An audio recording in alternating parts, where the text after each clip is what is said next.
I know we talk all the time about kicking off meetings and starting meetings and icebreakers. And yes, how you begin a virtual meeting has a great deal to do with its ultimate success. But so does how the meeting ends. Think about it. How often have you just run out of time and people are bailing out for their next meeting and the meeting ends in a very unsatisfying way? Well, that carries over to people's attitude about whether they think the time was well spent, whether it was worth their effort, and frankly, whether the next meeting is going to be any better. Here are some tips for wrapping up meetings in a way that will increase satisfaction with that meeting and maybe help people show up with a better attitude for the next one. First of all, don't simply run out of time and then scramble to wrap it up. Give a 10 to 15 minute warning. This is important for a couple of reasons. First of all, if you've told people to prepare to speak, that they will be called on, that you want their input, you don't want to run out of time before people have had a chance to say their piece.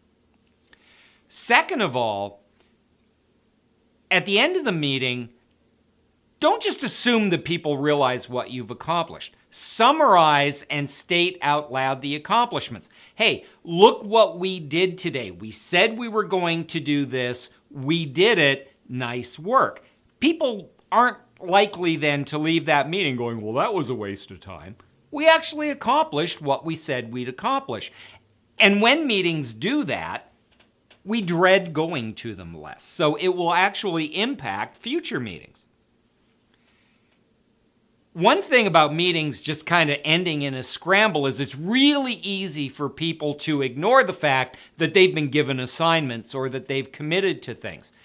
Part of your wrap-up should be to document action items and get a verbal commitment from each person who's responsible. Once they've said it out loud in front of everybody, they're less likely to claim that they didn't know. And finally, thank people for their time. Show appreciation for the effort they've put in. By coming to that meeting, they've sacrificed other things that they could be doing. So show your appreciation and make them feel like their time is valued.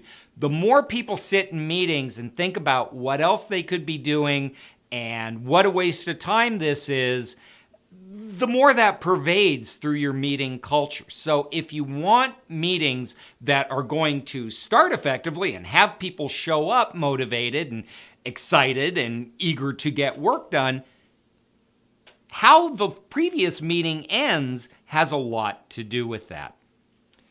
I know that isn't something we think about a lot, and that's the case with virtual meetings. We don't give them a lot of thought, and we should.